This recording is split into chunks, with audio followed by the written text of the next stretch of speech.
Climate policy purge leads to clashes between Greens, Te Pāti Māori.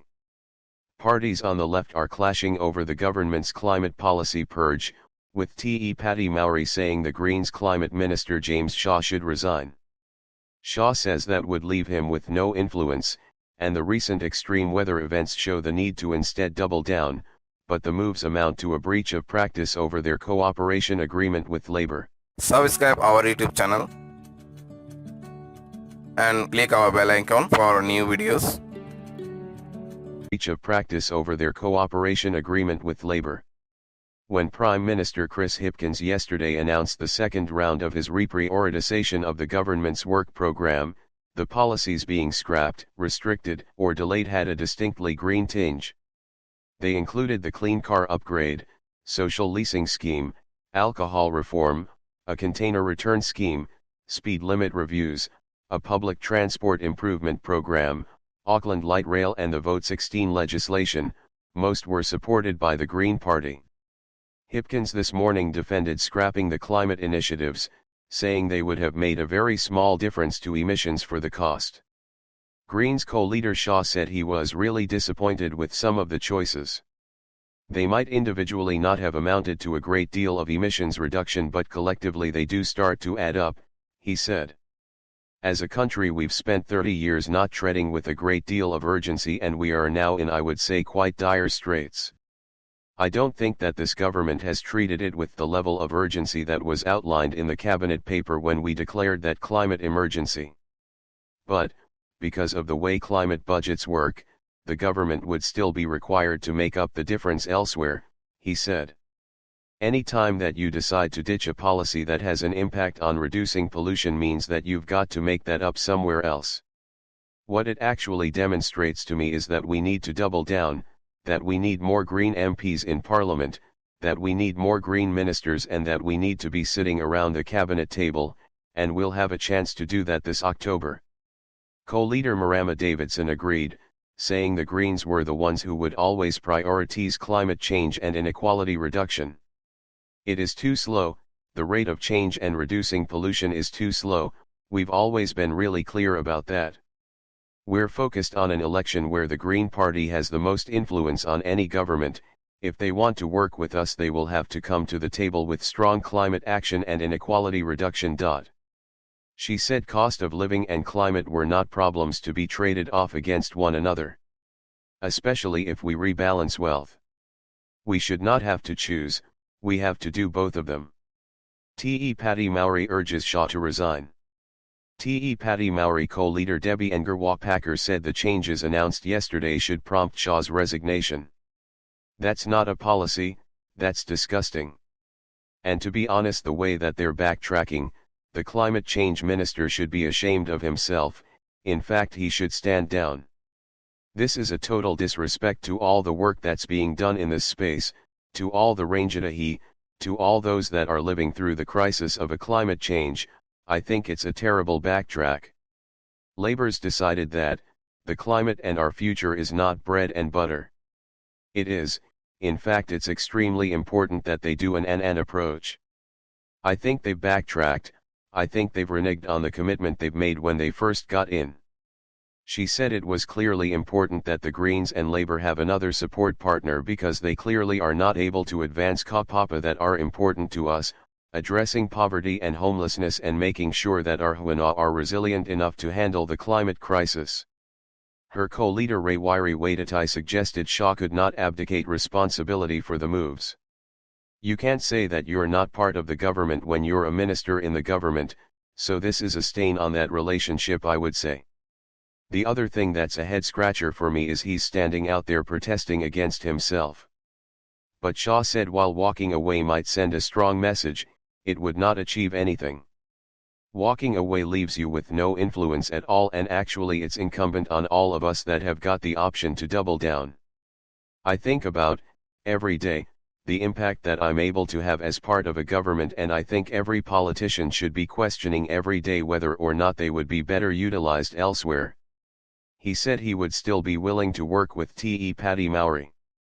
I think that when you're in opposition, that's a very luxurious position that you can take.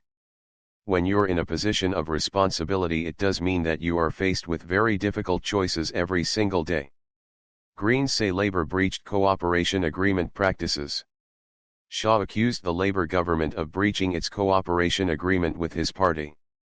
Hipkins had met with the Green co-leaders before announcing the cabinet meeting on Monday, which Shah said was their first formal sit-down meeting since Hipkins became Prime Minister. It was at this meeting they were first told climate policies would be axed. There was some poor process around this set of decisions because we were informed quite late in the piece around policy decisions that related to our cooperation agreement that we weren't consulted on before the decision was made. It breaches long-standing practice. Shah said in the past, the government had consulted MPs on decisions relating to areas of ministerial responsibility or the cooperation agreement before a cabinet decision was made.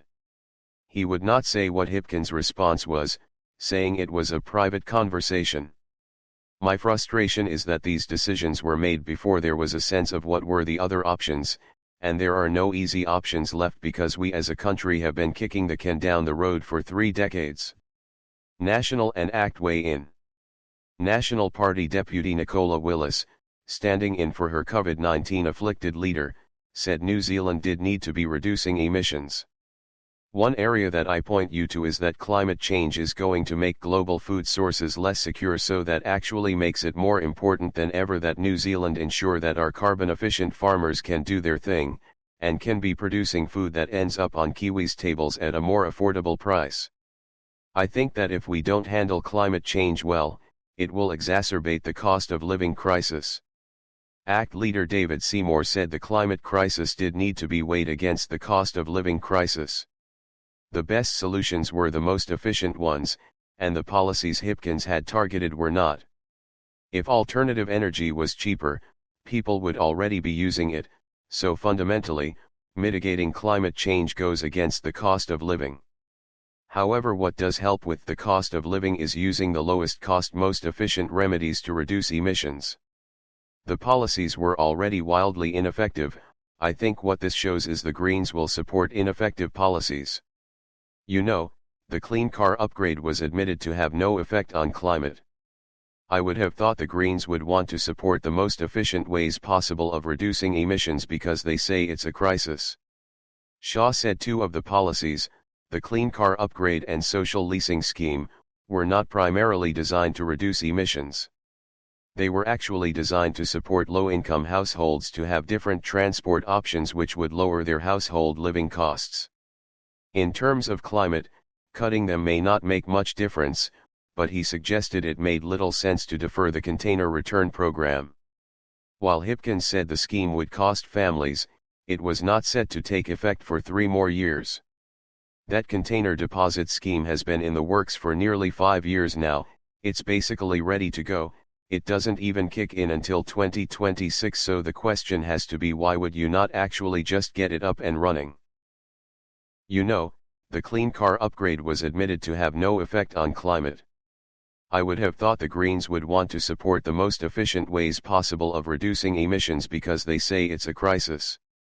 Shah said 2 of the policies, the clean car upgrade and social leasing scheme, were not primarily designed to reduce emissions.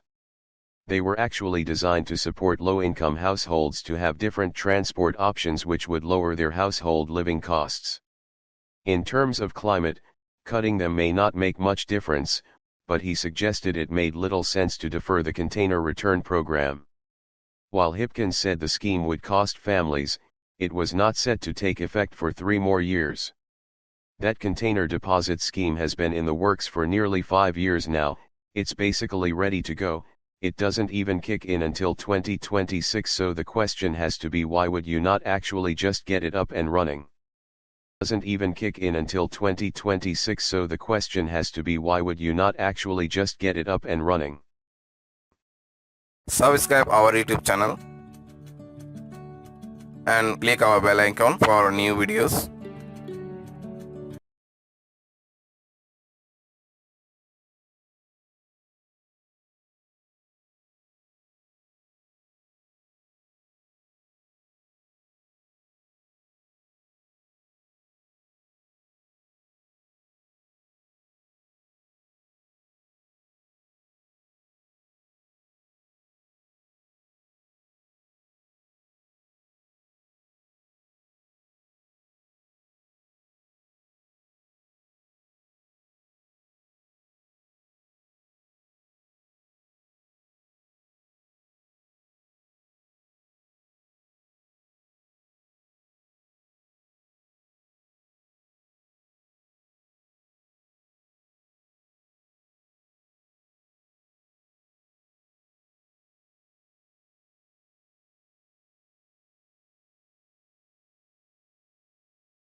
Subscribe our YouTube channel